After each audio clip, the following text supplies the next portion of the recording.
My name is Skylar Dawson. I'm 37 and live alone in Portland, Oregon. To outsiders, my family looks like the perfect American household. Big, close-knit, full of traditions. But inside that house, I was never truly seen as part of it. I'm the eldest of three. Madison, the youngest at 26, is still jobless, but adored like the little angel. Dylan, the middle child at 33, has 2 divorces behind him and nearly $40,000 in credit card debt. Yet my mom still calls him the generous one. And me? I've always been the responsible one. Since childhood, I handled everything. Made dinner when mom worked late, picked Dylan up from basketball, helped Madison glue pieces of her science project when she cried after being teased at school. I used to think that if I worked hard enough, if I carried enough weight, I'd finally be treated like a real daughter. Not just a human tool the family unconsciously relied on to function. I was the only kid who knew when tuition was due, who had seafood allergies, and whose driver's license needed renewing. Whenever something went wrong, power outages, late bills, even the neighbor's dog going missing, my parents turned to me like I was their personal crisis hotline.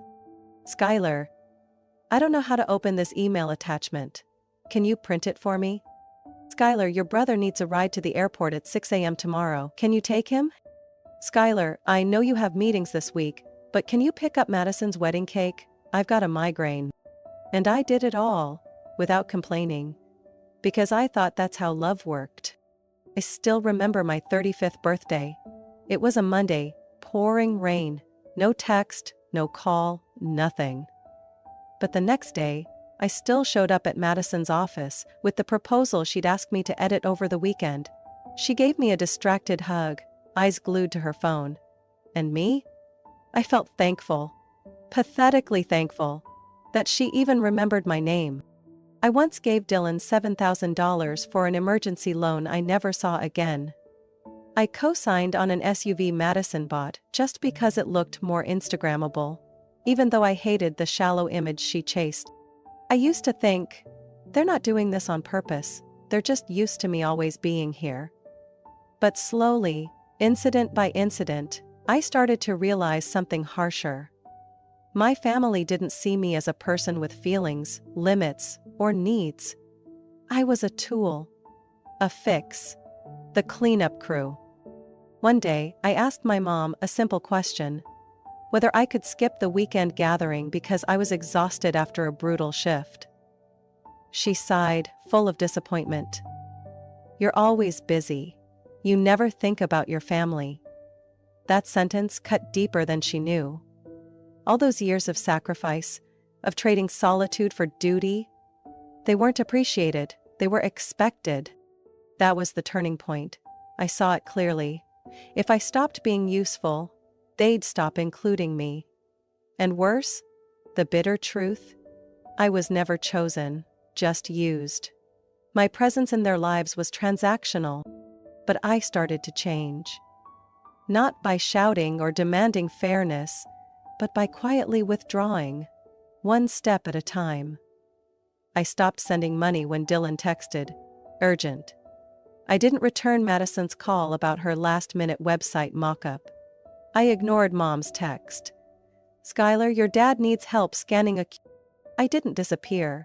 I simply stopped existing as their shadow. 1 week before Thanksgiving, I was sitting in a small cafe in the Alberta Arts District, tweaking slides for a Monday morning pitch when my phone rang. It was Lydia, my maternal cousin, and the only relative who still shared family gossip like it was breaking news. Sky, did you hear? This year's Thanksgiving is happening at your parents' place, right? I kept my eyes on the laptop. Yeah. Why? What are you planning to wear? I paused. Lydia, what's going on? I don't know anything. She hesitated, then lowered her voice. Skylar, you're not on the list. I saw the group email. Everyone got copied. Cousins, uncles, aunts. Except you. My heart skipped. For a moment, I hoped it was just a tech glitch. I called my mom directly. She answered in her usual flat tone. I'm in the middle of making pecan pie. What's going on? Why wasn't I invited? I asked, straight to the point. Silence. A long, heavy pause. Well, this year, your dad and I wanted to keep it small, just close family. Fewer people means less stress. I furrowed my brow. I am your daughter, not some distant cousin.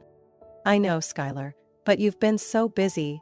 Lately you've seemed distant. We thought you could use some rest. And don't forget, last year you only stayed for 2 hours. Because I had to go back to work at the hospital, I snapped, and I paid for the entire meal. She said nothing. I sent over more than $1,200 3 weeks ago, I continued, voice cold. I placed the turkey order with Johnson's Farm, the Southern Spile stuffing from Ethel's, and the pumpkin cheesecake from Sweet Nest. The whole order was under my name. The delivery address? Your house? You did it to help, she said softly. But inviting you, that was a separate decision. The rage boiled under my skin. I forced a deep breath to keep myself from yelling in the cafe. Family? You mean the people who need my money, but don't want my presence? I hung up. That night, I opened my order confirmation emails. I hadn't just chipped in. I paid for the whole thing. No one thanked me. No one asked if I'd be there. They just assumed I'd fund it. And quietly erased me from the table I set. I called Johnson's Farm, the ones delivering the 16-pound organic turkey my mom insisted on every year. Hi, Ms. Dawson. The rep greeted me warmly. Would you like to update your order? No, I'd like to cancel it. There was a pause. It's a custom order and we're pretty close to the date. Is there a specific reason? I was uninvited from the meal I paid for. Is that reason enough? My voice was flat, but inside, a fire raged. I did the same with Ethel's and Sweet Nest. At first they hesitated, but once I sent receipts, my ID and the payment details, all under my name, they agreed to refund. On Thanksgiving morning, I stayed in my pajamas, poured myself a mug of hot apple cider, and watched a movie. At exactly 12:18 p.m., my phone rang. It was my dad. I let it ring 4 times before answering. Skylar, what happened with the order? Everyone's here waiting, nothing showed up. I feigned surprise. Really? That's odd. Maybe Mom should check with whoever placed it. You placed it? He barked. Did you cancel? I took a slow sip of cider and replied calmly. I assumed no one needed anything from me. I didn't say another word. I hung up as the chaos erupted on the other end. My mom's voice, Madison's shouting, Uncle Ron complaining, all swirling into a noisy storm of confusion and disappointment. I sat there in silence, staring out the window at Portland's cold gray sky. Outside, the last red leaves drifted lazily from the trees. In that moment, I didn't feel guilty. I felt free. I thought it would end there. A cold cancellation, an empty dinner table, a lesson deep enough to make them think twice. But I overestimated my family's sense of shame.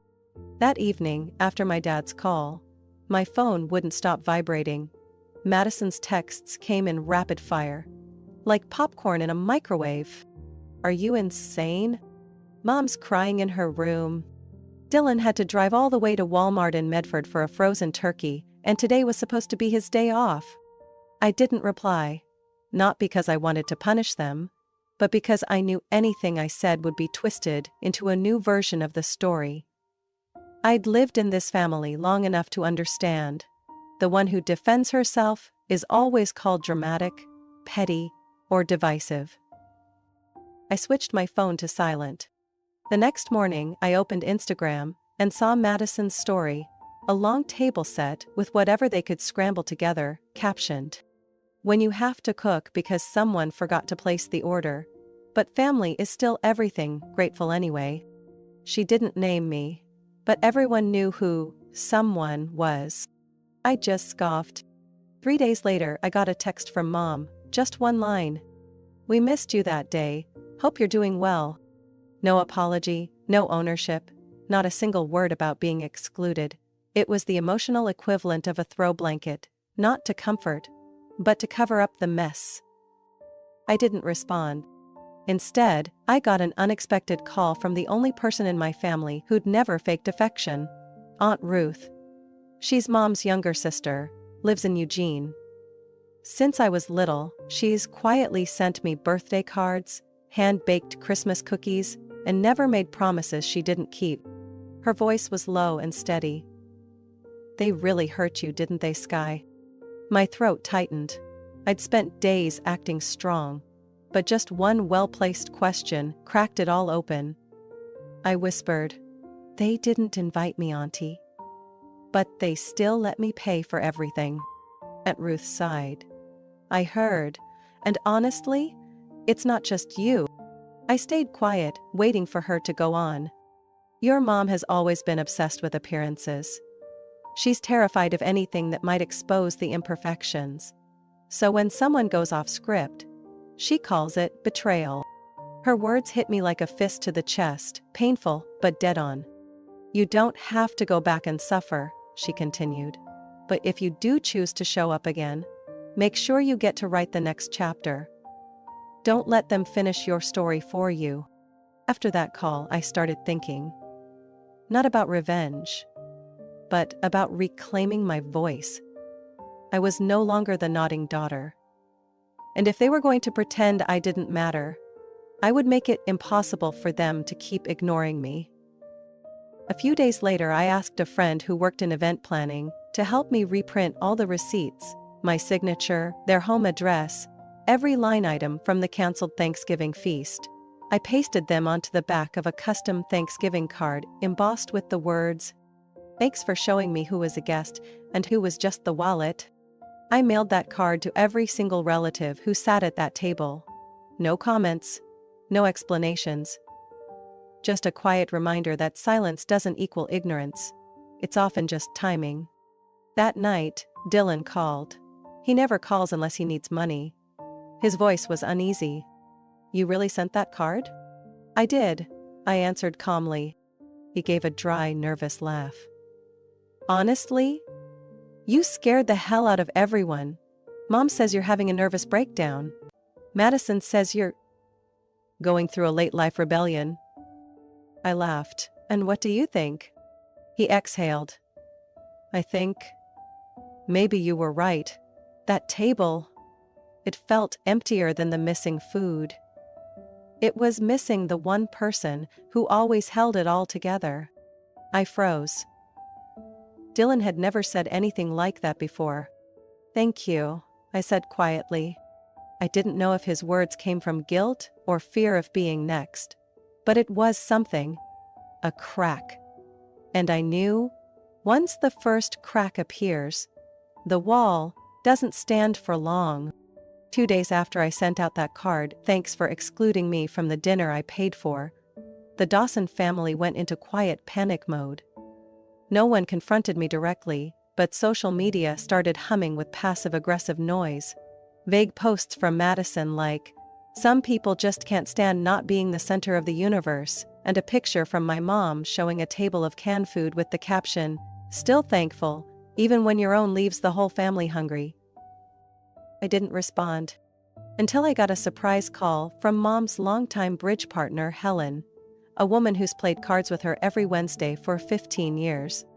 "Skylar, I don't mean to meddle," she said, her voice cautious, "but your mother's been telling people you're unstable, that you've been acting out, that you sabotaged Thanksgiving to punish the whole family."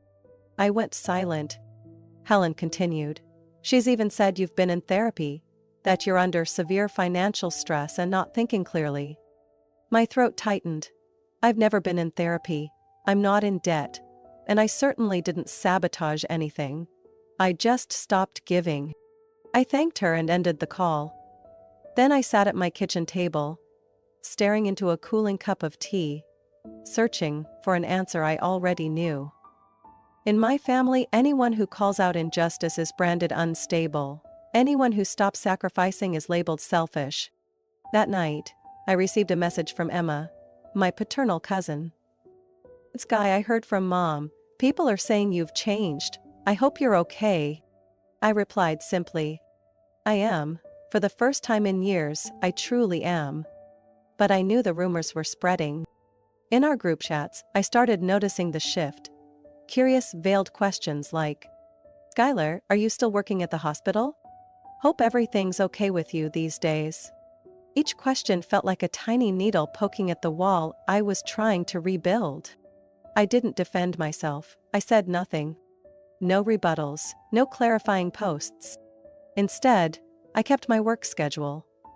Took early shifts, walked after dark with my old headphones, and kept sending handwritten thank you cards to my elderly patients after discharge. I lived my life. The one thing they couldn't manage or manipulate. Then I got a text from Ethan, my cousin who'd stayed quietly in touch since the fallout. Sky, there's something you should know. We met at a small vegan cafe near Alberta. When I arrived, he was already seated, glancing around like he was afraid someone might see us. Madison's been talking about you and your new boyfriend, he began, voice low. She said you're using him to make a statement. That you're bringing him to Christmas just to get back at the family. I looked at him, no longer angry, just tired. No one's asked how I'm really doing, I said quietly. They're too busy trying to spin a new story. Ethan nodded. I know, my mom told me what your mom's been saying. I hate to say this, but they're trying to paint you as losing control, to justify cutting you out of Thanksgiving. I straightened my back, a chill ran from my neck to the base of my spine. What do you think you can do? I asked. He paused, then said, I can't speak for you. But if you need someone to tell the truth, I'm here. I looked at my cousin. Under the soft cafe lighting, his face showed more guilt than I expected. Maybe he'd been quiet too long, too. I left that cafe without a plan for revenge. But I knew one thing. I won't let anyone write my life as a script I never agreed to. Christmas Eve, the air outside my parents' house in suburban Lake Oswego felt unusually sharp. The Oregon sky hung low, thick with gray clouds, and the snow barely clung to the stone steps, just enough to freeze, not enough to be beautiful. I stepped out of the car at exactly 6:17 p.m., my dark red wool coat swaying slightly in the wind. In my hand was another hand, smaller, thinner but solid like steel. You sure about this? My grandmother whispered. I nodded and rang the doorbell. Laughter, the clink of silverware, Madison's loud voice drifted from inside. Then the door swung open. My mother stood there. Her face froze solid, like a lake hit by winter wind. She looked at me, then at the woman beside me. Her gaze stalled, like she'd been slapped with a bucket of ice water. You brought her here? I smiled. I figured it was time people looked each other in the eye, without the fogged-up lens of the past. My grandmother. Evelyn adjusted her scarf. 78 and still standing tall, her silver hair pinned neatly at the nape of her neck, her eyes clear as glass. Hello, Helen, she said calmly, tilting her head. It's been a while. My mother pressed her lips into a thin line. You think this is the right moment? Absolutely, I said, stepping inside, guiding Grandma along. If you think someone you once called too toxic for family gatherings can ruin tonight, then maybe you understand how I felt a few weeks ago. The room fell dead silent. My father stood by the fireplace holding a glass of wine, his expression blank when he saw Grandma Evelyn. Madison, curled against her new boyfriend, let her forced smile dissolve as soon as her eyes met mine. Dylan furrowed his brow but said nothing. Grandma's gaze swept the room. Not confrontational, just cool and steady, like she'd walked into a restaurant she used to frequent long ago. Oh, you still have that clock I gave you, she said, pointing to the brass wall clock. Thought it had been sold or tossed by now. No one replied. I unwrapped my scarf and sank into the sofa like I belonged there. Merry Christmas, everyone! The air crackled with tension. But Grandma calmly sat at the dinner table, poured herself a glass of water, and nodded at each person like it was just another warm holiday evening. "Are you doing well?" my father asked after a long silence. "Better than ever," she replied. "Though I was a bit sad not to receive an invite last year." My mother spun around. "You know why. You can't just show up like nothing ever happened." "Like nothing happened?" I repeated, my voice soft as breath. "Are you referring to cutting off Grandma after she refused to fund Dylan's coffee shop? Or calling her a troublemaker? Kind of like what you've been calling me lately." Mom's eyes lit with fury. "Don't drag up the past. This is..." "I'm talking about the present, Mom." I leaned forward, bracing my hands on the table. The present. Where Grandma was erased from this family because she spoke the truth. Just like me. At that, Evelyn set her glass down and looked straight at her daughter. The woman now trembling, though I wasn't sure if it was from anger or fear. "Helen, I didn't come here to assign blame," she said. "I came for Skylar. She's lived years doing everything, being overlooked, and then called unstable just because she refused to stay quiet, just like me." Silence swept the room. Madison let go of her boyfriend's arm, muttered something, and stormed upstairs. Dylan looked at his shoes. My father swirled his wine as if it held answers. Finally, my mom stepped back a little. "Is this what tonight is? A group ambush?" I stood up. "No one's ambushing you, but you will face the consequences of your choices. No one in this room is willing to be rewritten in your version of the story just to protect appearances." Grandma gently placed her hand over mine. "We're not here to win. We're here to be heard.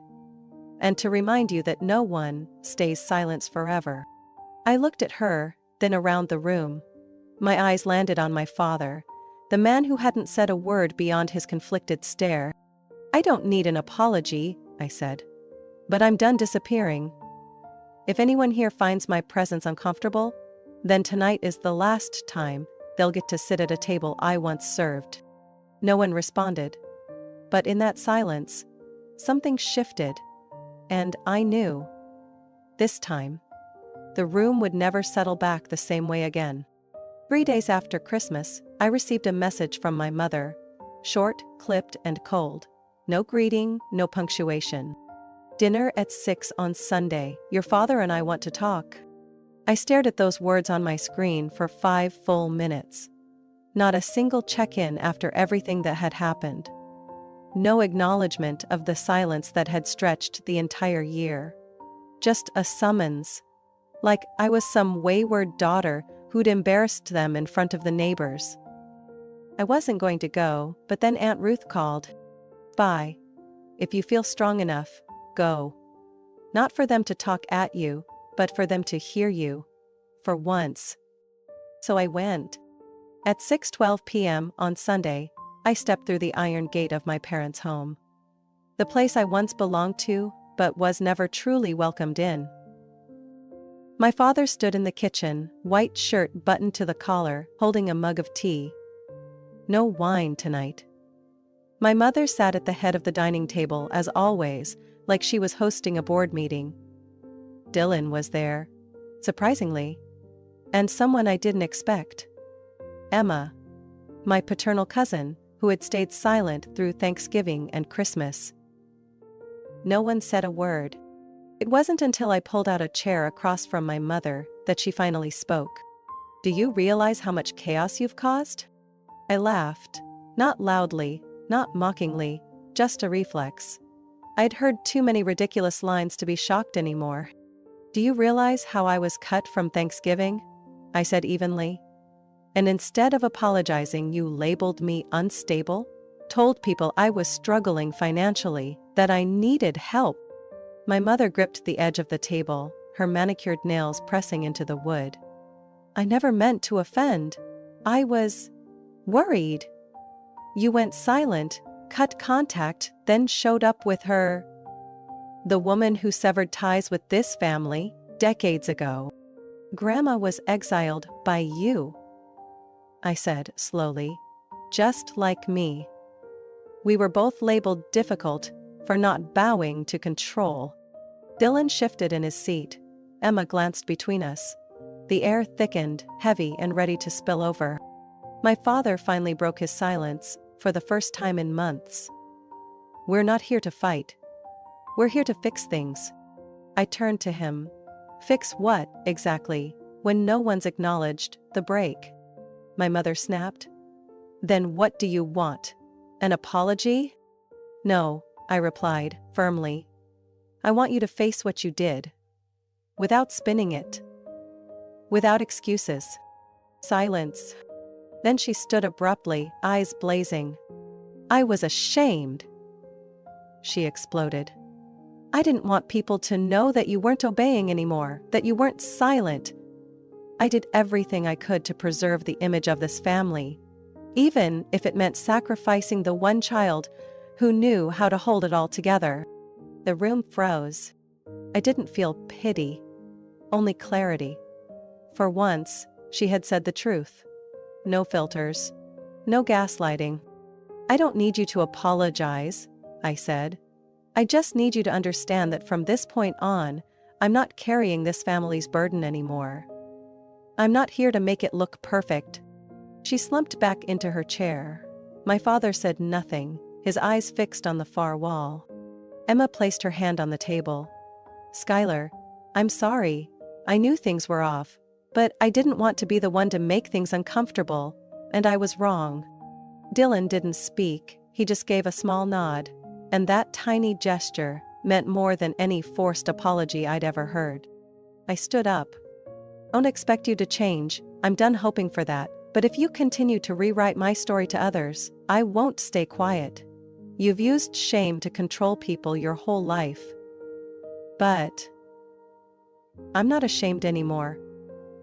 Maybe you should try living with that feeling instead." I had stood tall, said everything I needed, without shaking. I walked out of that house as the clock struck exactly 7. The wind outside cut sharp across my face, but inside, for the first time in years, I felt warm. I never went back to that house again. Not out of anger, but because I no longer had a reason to walk through the door of a place that only knew how to demand, never how to understand. Since that dinner, my mother sent exactly 4 messages. The first, on Monday. "I think we both said too much, hope you'll reconsider." I didn't reply. The second, on Thursday. "Aunt Ruth is stirring up more division. Don't let her influence you." I quietly blocked her number. The last 2 came on New Year's Eve, 2 minutes apart. "It's a new year, let's not hold on to resentment. Your father says if you don't reach out, he's deleting your number." I didn't reread them. I saved all 4 in a folder on my computer titled Evidence of Peace. Instead of reacting, I took action. I changed my phone number, got a new SIM card, shared only with the people I truly trusted. I left every family group chat without saying a word. I also transferred $500 to Aunt Ruth, as a quiet thank you for standing by me when no one else did. She mailed back a handwritten note. "Blood or not, I'm proud of you, for standing tall with your dignity intact." I taped it to the side of my bedroom mirror. Every week, I met Grandma Evelyn. Sometimes at her favorite Italian sandwich shop, sometimes just to walk around Union Lake. We didn't talk much about my mom. Instead, she told me stories. Like the time she refused marriage to a man just because he reminded her too much of her controlling father. I cried laughing when she admitted to hiding hair dye inside an oven to keep her brothers from tattling to Grandpa. I also started therapy. Not because I was broken, but because I needed a safe space to untangle the knots that had tightened around my life for decades. In the very first session, I told my therapist, "I don't want to learn how to forgive them. I just want to stop feeling guilty for choosing myself." He nodded, then said, "Then we'll begin with this, learning the difference between silence and boundaries." And I did learn, day by day. I rewrote my work schedule. I stopped taking weekend shifts unless absolutely necessary. I started growing vegetables in wooden planters on my balcony. I bought an old ukulele from a flea market and taught myself basic chords on YouTube. Even though my fingers ached so much I nearly quit. But I kept going. Because this time, I was doing it for me. Not as a chore, not for approval. I started journaling. Words I had never dared to say. I didn't write to be read. I wrote to stop feeling like I had to carry everything in silence. By February, I got a message from Emma, my cousin who had apologized during that defining dinner. I left the family group chat today. I finally understand why you went quiet. If you're open to it, I'd like to invite you over, just the two of us. I said yes. That night wasn't fancy. She made vegetarian lasagna, poured cheap red wine, and played soft jazz from an old Bluetooth speaker. But it was the first dinner in years where I didn't have to tense up to keep the peace. No forced smiles. No walking on eggshells. We talked about work, her new relationship, and the time she caught Madison using my name to apply for funding through an organization I'd never heard of. I shook my head. Then, I laughed. I'll speak the truth from now on, Emma said. I promise. I nodded. You don't need to promise. Just do what's right when no one else will. That night, I went home, looked around my small apartment. Wooden floors I cleaned myself, a slightly crooked painting I hung alone. Everything in that space was mine. Earned, chosen, built. No one gave it to me, no one could take it back. I sat down at my desk, opened my laptop and started typing a new document. The first line I wrote. Rule for self-respect. If you don't help nourish it, you don't get to destroy it. I stared at that sentence for a long time. Then I hit save. No one can force me to forgive. No one can stop me from walking away. And if they throw another dinner someday and my chair is empty, it's no longer a seat meant for me. It's a reminder of someone who once carried everything, but now knows how to set it down and walk away with hands finally free. Skylar's story is a powerful reminder that clarity and strength don't always come from loud confrontations, but from deliberate silence and firm boundaries. In real life, many of us play the role of the reliable one, only to be overlooked until we finally walk away. Choosing yourself isn't selfish, it's how you reclaim peace and self-respect that's long been denied. What do you think about Skylar's decision? What would you do in her place? Share your thoughts in the comments, and don't forget to follow the channel for more powerful stories about family and real-life resilience.